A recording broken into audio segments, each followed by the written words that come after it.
Hey, I'd like to welcome you to another episode of the Mission Matters Business Podcast, your source for all things business. My name is Adam Torres. You can follow me on Instagram at AskAdamTorres. Keep up with my book releases, book tour schedule, signings, all that other good stuff. Always love to connect with you there. And as always, if you'd like to apply to become a co-author of one of my upcoming books, just head on over to the website, missionmatters.com, and click on Become an Author to apply. All right, today I have Huaming Sheri Tang on the line, and she's Chief Effect Designer over at Butterfly Effect Consulting. Huaming, welcome to the show. Thanks for having me, Adam. So excited to get into today's topic. So we're going to talk about inclusiveness and empowerment of well-designed circular economies. But before we do that, let's get a little bit further into what you're doing over at Butterfly Effect Consulting. Tell us a little bit more about your practice, please. So I hope the name of the company itself kind of eludes what I'm trying to do. I hope everyone knows the saying that about the butterfly effect. Basically, the fluttering of a butterfly wing thousands of miles away could have tremendous impact far away and far stretching. So the idea of the company is trying to look at that kind of impact of small actions and small decisions that individuals and companies make on a day-to-day and also on a long-term basis, how they will affect the overall well-being of the individual, the family, the society, and even the universe at large, kind of connecting the dots and making the connection more mindfully. So, and thank you for that. So at the end of this interview, I'm going to give you the opportunity to leave, contact information or for, so that business owners or entrepreneurs can connect with you in your practice. That being said, what are typically the right types of clients that are usually a good fit to work with Butterfly Effect Consulting? So people who kind of feel like, are there any other ways that we can live our lives, making purchase choices, or if they feel like there's any area that they really wanted to dive deep into in their own day-to-day decision-making and also have a long-term goal, if there's some potential social issue they wanted to work on. So I try to help them to look at the way that they can make an impact by making specific choices early on. For example, like the way I got into this is because I really kept thinking about plastic use. So I went back to look at the data of how plastic was come about to our life. What did people really thought about? Like, what will be the impact of using plastic everywhere?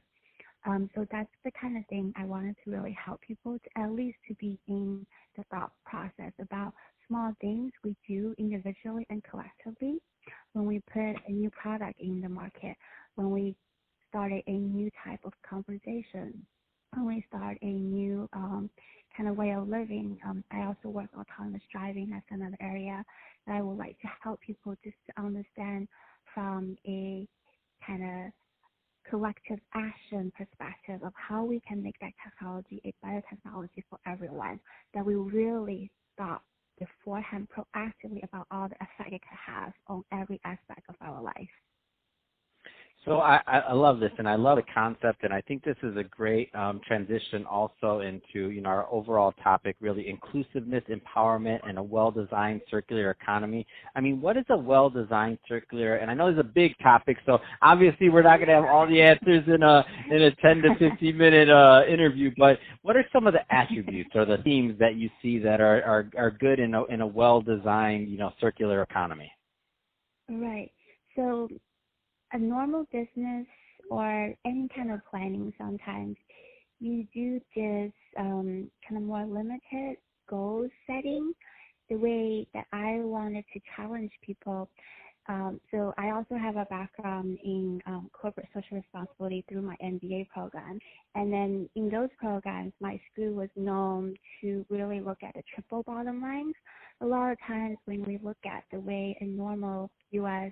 kind of profit-oriented company operates, they really just focusing on profit alone. But more and more, especially nowadays when we have a few generations of people really wanted to think about is the world going to a better place? We're at a pivotal point where a business can do so much more than just generating gross profit.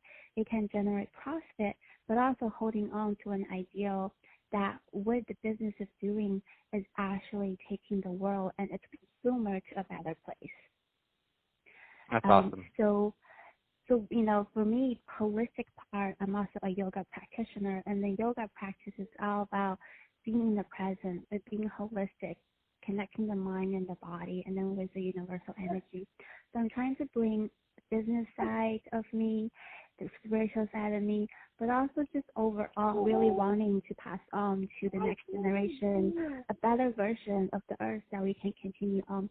So there are a few areas that I really focus on. One is farm culture. In the U.S. especially, we have destroyed so much of the local rural area because of factory farming.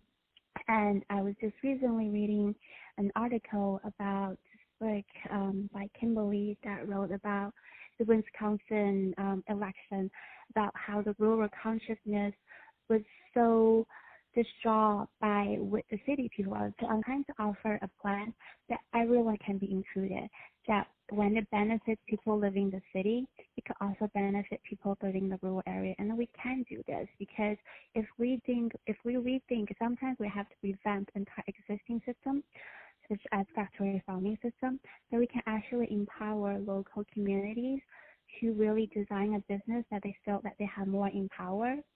And then they can also connect with other people who they traditionally feel so disconnected with because they have very different values.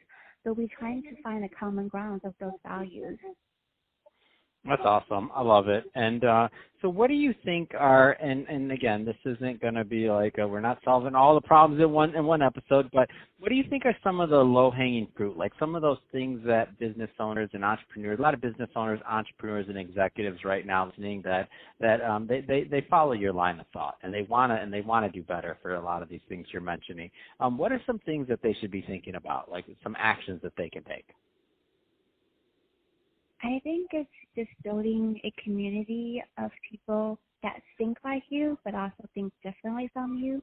So a lot of times we get into this echo chamber that we only hang out with people that think exactly like us. So I actually wanted people to meet and connect and network with as many people, get as many different opinions, so we can really be truly inclusive and empowering. We're not just empowering one sector. A problem for a specific community could very well be the same problem another community is trying to solve, but they just look at it at a completely different perspective. So really trying to distill just humanity, just humanness, that we all are in this together and we all actually have shared struggles. And so we can only really understand that once we reach out across very different communities, different backgrounds, and different viewpoints. That's awesome. So that being said, first off, thank you again for coming on the show today and sharing more about your background and all the great stuff you're doing over at Butterfly Effect Consulting. If somebody's listening to this and they want to follow up and they want to learn more about working with you and your team, I mean, what's the best way for them to reach out to connect? Yeah, so they can find me on LinkedIn. Again, my name is Huaming, that's Huaming, and Sheri is Shbri. And my last name is Tang, like in Wu-Tang, Tang. They can also email me at butterflyeffectconsulting@outlook.com. Fantastic. Well, Huaming, again, thank you again for coming on the show today. It's been a pleasure speaking with you. And to our audience, as always, thank you for tuning in. Hope you got a lot of value out of this. If you did, don't forget to subscribe to the podcast, leave me a review in the Apple iTunes store, and if you're watching this on our YouTube channel, Mission Matters Business, definitely give us a subscribe there, but also leave us some comments in the video. Love to know what kind of projects and things that you're working on. And Huaming, welcome again to the show. Thanks so much, Adam. It's been a pleasure to be on the show.